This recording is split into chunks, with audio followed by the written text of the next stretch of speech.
The video features Shubham's family, which includes Shubham himself, his dad, his mom, and his brother, whose name is Vaibhav. These four people lived. Shubham and Vaibhav were both in the 10th grade. They lived in Delhi, but their ancestral village was in the beautiful state of Uttarakhand. This time, they were all heading to Uttarakhand because their cousin was getting married, and everyone was super excited. Shubham and Vaibhav were going to Uttarakhand after about 4 to 5 years. Every time something came up and they couldn't go. But this time, everyone was absolutely determined to make it happen, and preparations were already in full swing. Shubham and Vaibhav did a ton of shopping. Their mom and dad also shopped a lot. All the siblings planned together about what they would do at the wedding, what kind of dance they would perform, and so on. There was a lot going on, and everyone was really excited. Not just because of the wedding, but more so because it was a big get-together. All the brothers and sisters are coming from far and wide, and they will all stay together for those 4 to 5 days for each function. So now the excitement was at its peak.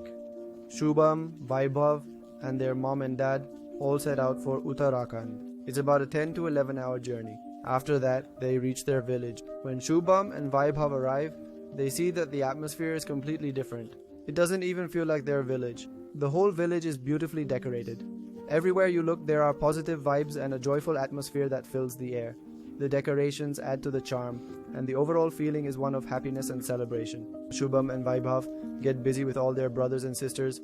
Meanwhile, mom and dad are meeting their respective friends and sisters there. Shubham and Vaibhav get so busy with their brothers that they don't even realize what's happening around them in their surroundings. They are just playing everywhere. From morning till night, they are in their own world, doing all sorts of things. They sneak away and start eating. Both of them get very hungry. Whenever they did a little bit of work or went here and there, they would eat whatever they found and then say, "We didn't eat, who ate, we didn't eat." This was their habit. Whether you call it a habit or mischief, they really enjoyed doing it. Gradually, more guests and cousins start arriving, and by the time night falls, Shubham and Vaibhav are there with them as well. They have about 10 to 12 brothers and sisters. They form a group. They would sit together at night, sharing stories and talking about ghosts. Everyone was very excited. Shubham and Vaibhav, being from Delhi, didn't really believe in ghosts and spirits. So whenever someone shared an incident or mentioned that they had heard something happened here or there, Shubham and Vaibhav would just laugh it off and not take it seriously. Can something like this happen? Such a thing cannot. Well, there's nothing specific, but some things that are heard can irritate others, including siblings. What is this? They just don't believe it happened to us. We know, but you don't believe it. Some laugh, thinking these poor souls don't know what reality is and what isn't. And I hope you never find out, because whatever happens here is really scary. Some brothers used to say this to them. Everyone had mixed reactions. Well, Shubham and Vaibhav spend 2 days like this, and now the real action begins. The wedding functions. The first day is the haldi ceremony. Everyone is super excited. Early in the morning, everyone put on yellow outfits. They all wore yellow kurtas and pajamas. All the cousins are getting a photo shoot done. They were meeting the groom and teasing him, saying, "Bro, you're in for a tough time now. Bro, your life is over now. You won't be single anymore." So now what does it mean? Everyone is having a great time, and Shubham and Vaibhav are enjoying a lot. Let me tell you one more thing. Shubham and Vaibhav are attending a wedding for the first time. They had no idea before because all the weddings used to take place in such a village. When they lived in Delhi, it just couldn't happen. This was their first time, and they were having a lot of fun with everything. Seeing it all for the first time. So many guests are coming. Their house in the village was so big, it had so many rooms, so whenever they went to the village, they would sleep in any room. But this time it was different. Despite having so many rooms, all the brothers and sisters were sleeping in one courtyard. Mattresses were laid out because the house was full. The whole house was packed. In fact, the other guests were being made to sleep in other houses. All these things didn't mean very much to Shubham and Vaibhav at all, and they were enjoying. At night, all the siblings slept in one courtyard. All 12 mattresses laid out like this. At night, no one was thinking. Just having fun because everyone was told to wake up at 4 a.m. Take a bath quickly. Why? If you're not there later, your turn won't come. So the earlier you wake up and go to bathe, the better. So everyone planned to wake up at 3 o'clock in the morning. You go first, then wake us up. We will go, then you wake up, then go again. This is what was going on among them. And just like this, the holiday also passed by. And now, the main wedding day is finally here. The wedding day arrives. At 3 o'clock a.m., Shubham and Vaibhav woke up quickly. Their mom woke them up, saying, "Go on, get fresh quickly, take a bath quickly. You won't get time later." This is how it happens. All the brothers and sisters wake up, go and take a bath. They got ready, and now the procession has started. Now it's around 11:12, and the usual wedding activities are happening. The soon-to-be husband and wife are sitting. The priest is chanting mantras, Shubham. All their cousins are getting a bit bored there. We're like, what should we do now?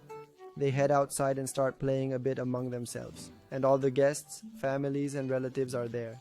Everyone is recording with their phones. Someone is saying Dotao, not like this, do it like this, do it like that. Someone is surveying something. So all this is happening there and there's a very positive atmosphere. The kind of vibe you get at a typical festival where there's nothing but pure joy and genuine happiness all around.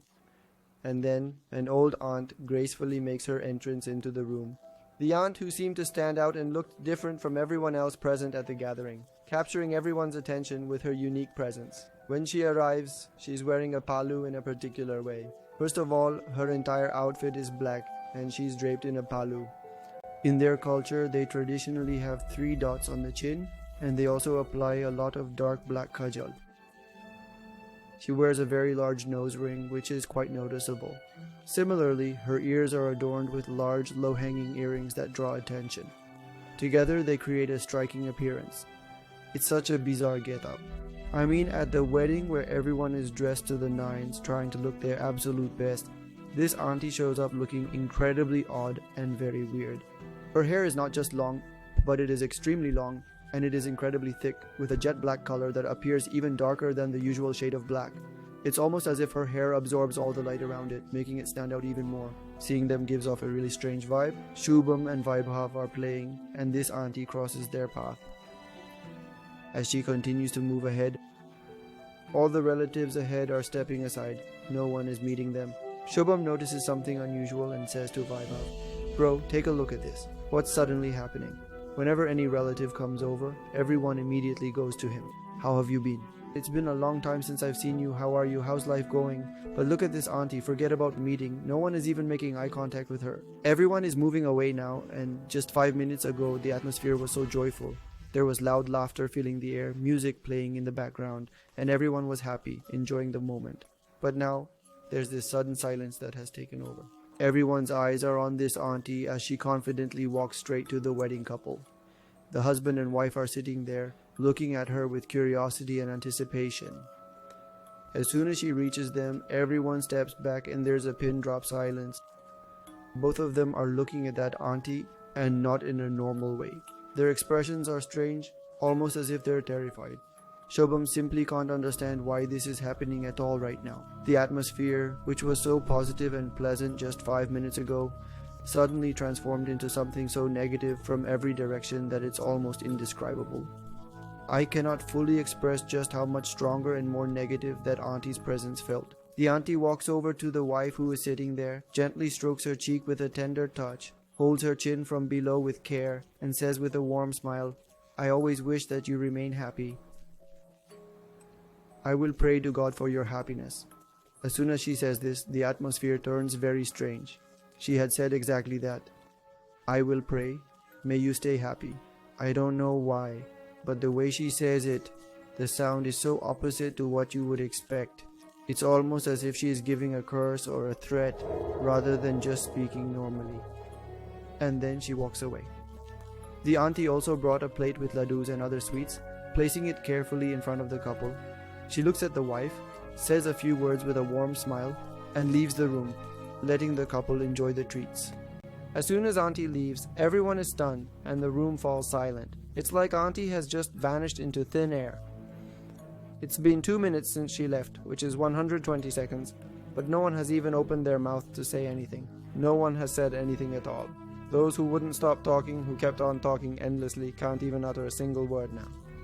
Shubham and Vaibhav, both of them don't quite understand what just happened. How did the atmosphere change like this in just 5 minutes? Well, as time passes little by little, everything starts to feel normal again. Everyone begins talking again. They all say that everything is fine, everything is fine. Panditji reassures them that there's nothing to be afraid of. Everything is fine, everything is fine. We did everything needed for protection beforehand. Shubham and Vaibhav don't understand what was needed. Panditji even went so far as to ask the girl if she had tied that thread around her ankle and all that. She says, "Yes, I have everything tied up." These things were very new to Shubham and Vaibhav. They didn't understand what was being talked about. Well, without getting too much into these things, they start playing with their siblings again, and the atmosphere starts becoming a bit more positive. Then everyone starts talking again. They begin taking photos. Everyone is happy among themselves and all the cousins start playing together. It had been about half an hour since they had started playing their game when Vaibhav began to feel hungry and his stomach started to growl. What does Vaibhav do? How does he sneak away? Without telling anyone, he secretly eats a laddu. And Shubham spots him. Shubham says, "Yes, wait, you're eating alone, right? I saw it." He says, "Please don't tell. We'll have fun. We'll say we don't know who ate it." Shubham says, "Okay, I won't tell. No problem." Well, the laddu that was eaten was not from anywhere else but from the very plate that had been carefully and lovingly prepared by Auntie G herself with great care and affection. All the sweets were gathered on one side, and that particular plate was kept separately, placed somewhere far away from the others. But for some reason, Vaibhav goes to that side. Maybe he was hiding there, whatever it was. But that plate comes in front of him first and he eats the laddu from there. Alright, they eat the laddus and then they come back and start playing again. As we play like this, days pass by and eventually we get married. Now it's a very tiring day for everyone. They played all day. Now it's night.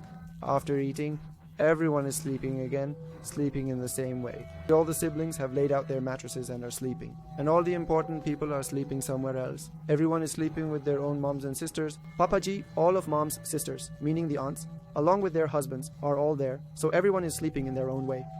It's around midnight and the house is quiet when suddenly Vaibhav starts coughing. The sound of his cough echoes through the stillness of the night, causing a few people to stir in their sleep. Vaibhav has a cough. At first it's normal. He's coughing, once, twice, 3 times. He doesn't stop. 2 or 3 of us siblings wake up and bring water for him, her. So Shubham quickly goes and brings a whole jug of water. Brings the whole jug of water, gives it to Vaibhav. "Vaibhav, these yellows, you'll be fine. Get well soon, Vaibhav." He's coughing. Hearing his cough, the other siblings woke up too. All 12 of us siblings are awake and Vaibhav says, "Drinking water will be fine then." "What are you doing?" And he's coughing so continuously that it seems like water is flowing out. He's coughing, he's falling. "I'm coughing, I'm falling, I can't drink water." After a while, Vaibhav drinks water. He takes a sip of the water, and as it goes down his throat, Vaibhav screams very loudly. So loudly that Dad, who is sitting there with everyone, and Mom, who is with her sisters, Grandma, everyone gets up and comes to see what happened. What happened? Everyone looks at Vaibhav. He's screaming so loudly. He's not even opening his mouth. In fact, he's closed his mouth tightly like this, yet he's still trying to scream very loudly. Everyone's asking what happened. What happened? He's supposed to speak, but he can't open his mouth. Vaibhav starts crying now.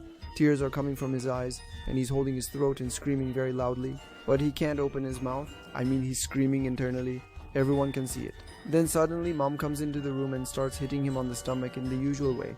Vaibhav suddenly starts coughing again. A little bit of blood comes out of his mouth.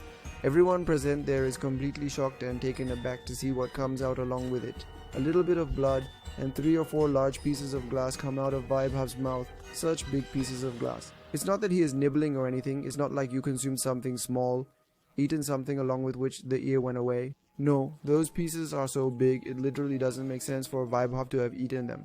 If you haven't eaten them, how did they get in your throat? No one understands and Vaibhav is screaming very loudly. Seeing this, everyone is scared. Shubham doesn't understand what has happened. Shubham is screaming very loudly, asking, "What is this?" As this happens, everyone is shocked. The whole family, Mom, Dad, Grandma, Grandpa, everyone is shocked. How are these pieces of glass coming out of his mouth? No one is understanding anything. Then Grandma asks a question. "Vaibhav, you didn't eat anything from the plate that the woman brought, did you?" Then it suddenly strikes Shubham that yes, Vaibhav had eaten a laddu earlier in the day. Shubham tells Grandma, "Yes, Grandma, he finished some of the sweets that she brought over." As soon as he says this, suddenly it was as if a noise erupted out of nowhere.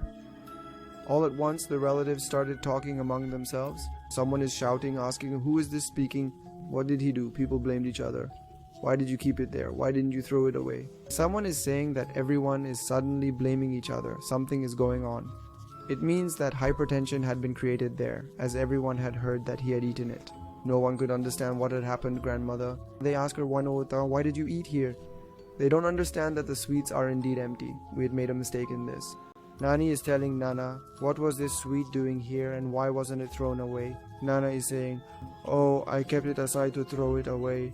No one understands anything at all. And suddenly Vaibhav starts coughing and then begins to scream loudly.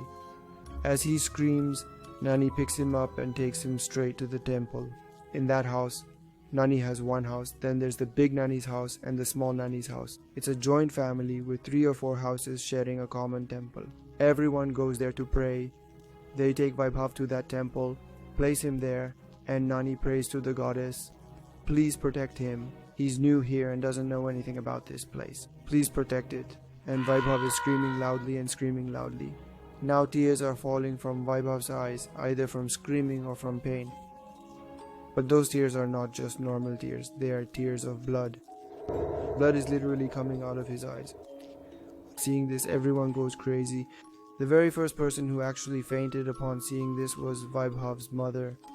They don't understand what happened. Dad somehow manages to take care of Mom, and Shubham is furious. He can't grasp what's going on, but he realizes that whatever is happening is because of that woman who came in the morning.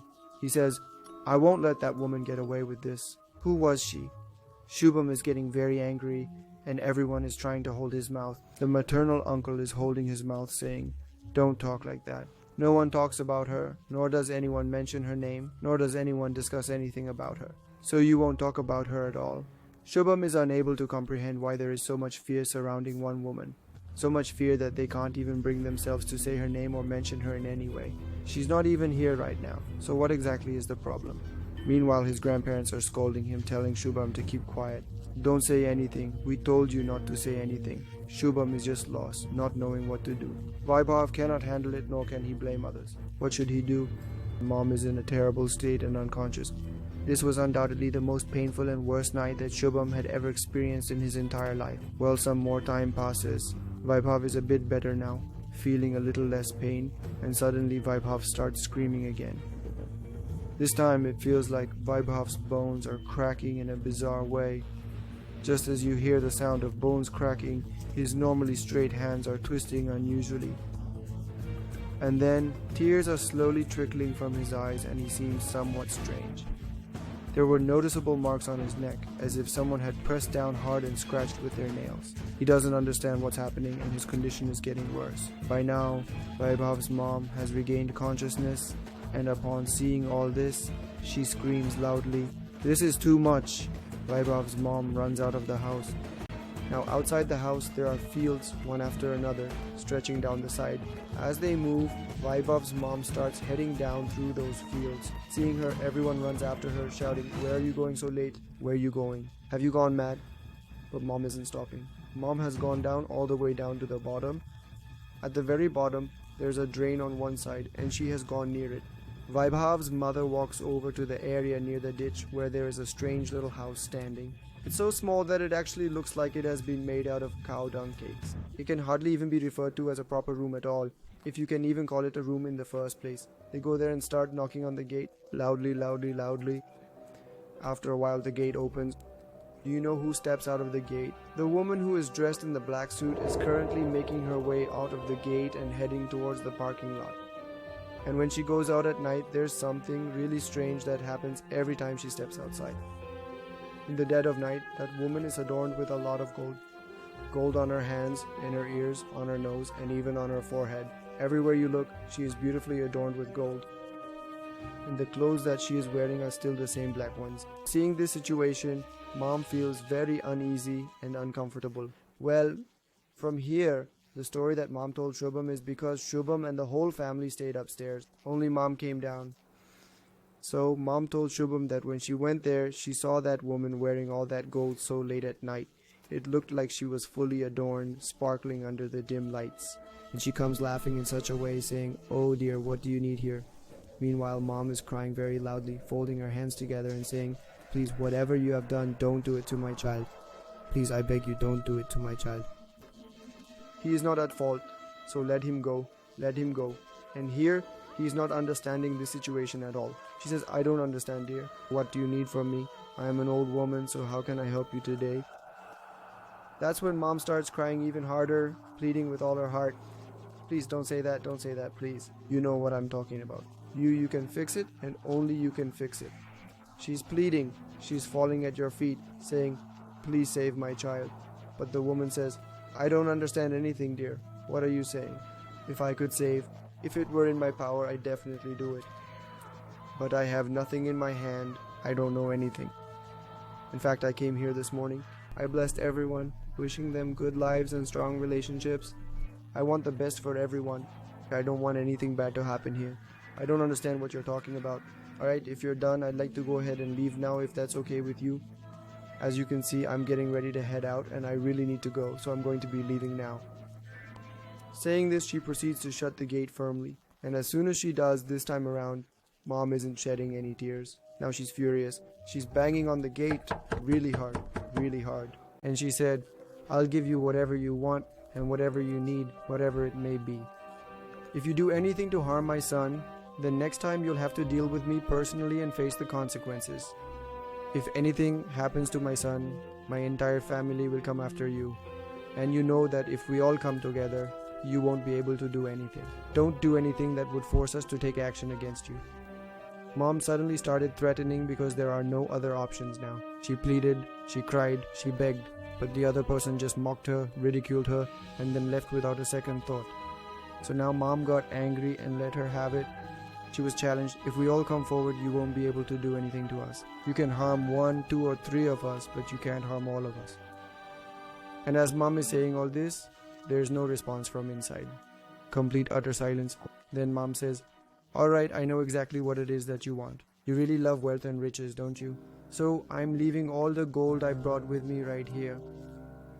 I want you to take all of it and keep it with you for safekeeping. And if you need more, just let me know. But in return, you will have to leave my child alone. And I'm asking you this, I'm telling you this because right now I'm ready to give you gold. But if anything happens to my child, my entire family will come after you. And we won't be so polite about it. Then, with a firm resolve, she tells her off, making it clear that she means every word. After that, she takes off all the gold jewelry she was wearing, piece by piece, and leaves it there before walking away. As she leaves, she says, look, I've kept my promise, now it's your turn to keep yours. And with that said, she turns around and heads back home. When she gets home, everyone bombards her with questions. What happened? Are you okay?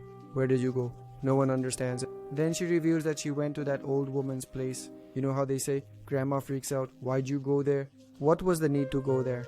Can't you see the condition of the child? And then Mom explains that we don't need to be afraid. If there are negative energies in this world, there are also positive energies to protect us. And these positive energies are God Himself, who watches over us. If you all are not aware, in every village there is a specific family deity whom the villagers hold in very high regard and deep reverence. Like I am from Himachal, from Mandi in Himachal, we have our family deity. Kamalnath Ji is an example, as everyone has one. You know, they have a great deal of faith, and there are small deities who have the ability to possess someone, and one can have conversations with these deities. Literally, you have the ability to talk to God, or rather, not God Himself, but those deities. I will explain this separately later. So, it happens like this. There was a man present at the scene who was believed to be possessed by a deity. She approaches this man, folds her hands in a gesture of reverence and says, please God, save us. We all respect you so much. You also know that if anyone comes and starts doing this to us, starts doing this to our children, we will not stand for it. So what's the point of our belief then? How can we trust anyone? We place our trust solely in you, and we are confident that you will be the one to save us. She just says that, and suddenly, Shubham's mom, I don't know how, but she gets this newfound confidence, feeling reassured that her child will be fine now. She tells everyone there's nothing to fear. My child is safe, nothing will happen to him, it just can't happen. But as soon as she says this, Shubham's condition starts to improve. Shubham, who is currently screaming, whose body is completely twisted, who has strange masks on him, all those start to disappear. The priest there also comes and takes a flower with which they perform a ritualistic swirling around Shubham. They rub the flowers on his body and then give them to him. They tell him to always keep this flower with him at all times, as it is considered to be a very sacred flower, and that's exactly what happens. Shubham has always kept that flower with him until now, and after that, I don't know why he decided to let it go. But Vorat, she wasn't seen there at all. Maybe she got frightened. Well, it makes sense because those who practice black magic have the ability to spoil 1 or 2 things here and there. But if everyone comes together to attack or threaten her, then yes, she can't do anything to so many people. And that's exactly what Shubham's mom did. At first, when she came to the wedding, everyone was terrified. She could see that everyone was afraid of her. She came, talked, and left. During those 5 minutes, not a single person uttered a word. There was one fear inside everyone. But this time, Shubham's mom came alone and threatened him. So he must have been really scared too. And that's the reason why she took all the gold and decided to run away. It has been approximately 10 or maybe even 11 years since that particular time period. In these 10 to 11 years, that woman has neither come back nor has anyone seen her. So that was the story for today. Well, if you're from a village like from Himachal, Uttarakhand or West Bengal, you all would know that whenever you go to someone's wedding, you should never eat from a stranger's hand. If you do not know someone personally, please make an effort to avoid interacting with them. And if you find that you must interact, do so with a heightened sense of caution. Because it is often said that the magic performed during weddings is much more powerful and significant. The special attention that is given to either the bride or the bridegroom is incredibly powerful and significant. The magic performed during the wedding ceremony and the process of getting rid of it or removing it is not just a small task, but is actually very difficult. So I really hope that you learned something valuable from watching this video. And one more thing, God protects everyone. So if anything ever happens, don't be afraid. Remember your God, they will always protect you. So that's it for today, guys. I hope you liked this video, and if you did enjoy it, please consider sharing it with your friends and family. So we'll meet again with another topic. Until then, bye bye for now, and take care of yourself.